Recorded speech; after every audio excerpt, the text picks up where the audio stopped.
tous, je vous retrouve aujourd'hui pour mon suivi hebdomadaire.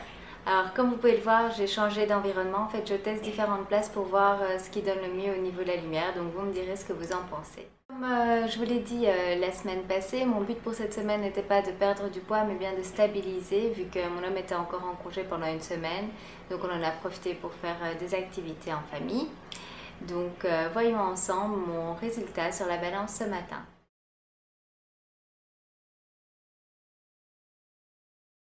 La semaine passée, j'étais à 68,7, donc il y a une différence de 100 grammes et donc on peut dire que mon objectif des fêtes de stabiliser mon poids a bien été atteint et donc au niveau des mesures, j'ai également stabilisé.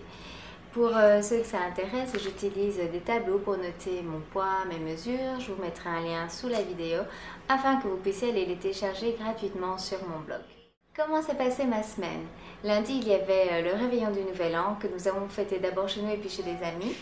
Donc on a commencé par en entrée une soupe au potiron à la cocoille au gingembre, donc je vous mettrai la recette ci-dessous. Ensuite on a fait comme à Noël un buffet composé principalement de protéines pour être bien rassasié, ainsi qu'une bonne salade. Comme vous pouvez le voir sur cette photo, il y avait des sushis, sashimi, petits rouleaux remplis de légumes et de poissons, faisant partie d'une gamme allégée qu'on a retrouvée chez le traiteur. Et alors du poulet et une petite quiche aux épinards. Ensuite, nous avons rejoint nos amis pour voir le feu d'artifice ensemble et là-bas il y avait également à manger.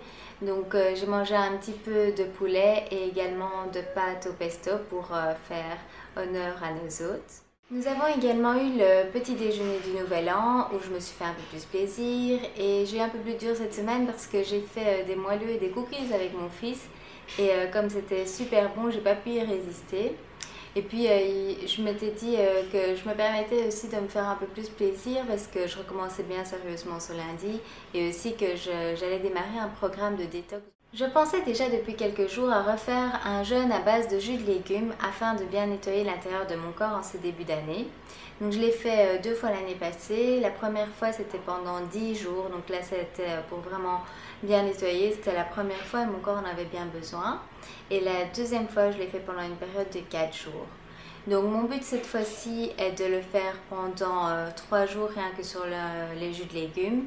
Et ensuite, je verrai comment se passent les jours d'après et je vous ferai de toute façon une vidéo pour vous expliquer tout cela.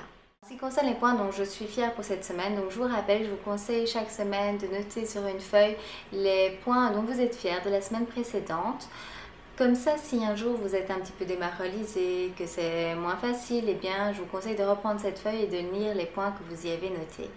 Alors pour moi cette semaine, j'ai noté que j'ai pris le temps de mettre en application les conseils que je vous ai donnés dans la vidéo de l'épisode 29, donc où je vous souhaite également mes vœux pour 2013. Donc ces conseils sont justement pour vous aider à atteindre les objectifs que vous avez placés pour cette nouvelle année. Le deuxième point, c'est que j'ai donc analysé mon année 2012 au niveau de ma nutrition et j'en suis assez contente parce que j'ai continué à améliorer mes habitudes alimentaires, ce qui m'a permis en plus de perdre 17 kilos.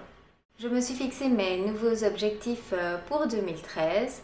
Donc je me suis fixé un objectif à plus long terme qui est l'atteinte de mon poids idéal et ensuite j'ai divisé par palier comme je vous l'avais conseillé dans la vidéo. Donc moi j'ai essayé d'être assez réaliste par rapport à cette perte de poids. Donc j'ai compté avec le fait qu'il y a des semaines où on perd plus, des semaines où on perd moins, qu'il y a aussi des événements comme les anniversaires, etc. Donc j'ai compté sur une perte moyenne de 400 grammes par semaine. Donc si je perds plus vite, tant mieux. Si pas, pas de souci, du moment que je continue en fait à perdre avec la moyenne que je me suis notée pour les mois à venir. J'ai divisé en fait ma perte de poids en 5 objectifs intermédiaires que j'ai notés sur ma feuille de motivation avec les petites languettes de poids à découper. Si vous ne savez pas de quoi je parle pour la feuille de motivation et pour les languettes, je vous mettrai le lien ci-dessous vers la vidéo qui explique tout cela. Ce n'est pas toujours évident de prendre du recul et de se fixer de nouveaux objectifs de perte de poids. Je crois que derrière ça, il y a la peur de ne pas y arriver et d'être déçu. Mais je vous assure que ça fait vraiment une différence de mettre une date sur ces objectifs parce que ça vous permet en fait de garder votre focus pour l'atteindre.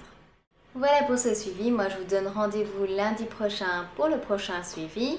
Je vous partagerai cette semaine également une nouvelle vidéo par rapport aux bonnes résolutions du nouvel an. Donc, suivez ma chaîne les jours à venir pour ne pas la rater. Ou alors, vous pouvez également aller vous inscrire sur mon blog. Et alors, vous recevrez en fait un email à chaque fois qu'une nouvelle vidéo sera publiée. Si vous avez des questions, des suggestions, n'hésitez pas comme d'habitude à me les laisser ci-dessous.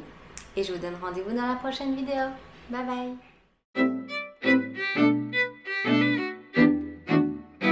La soupe de potiron au coco et à la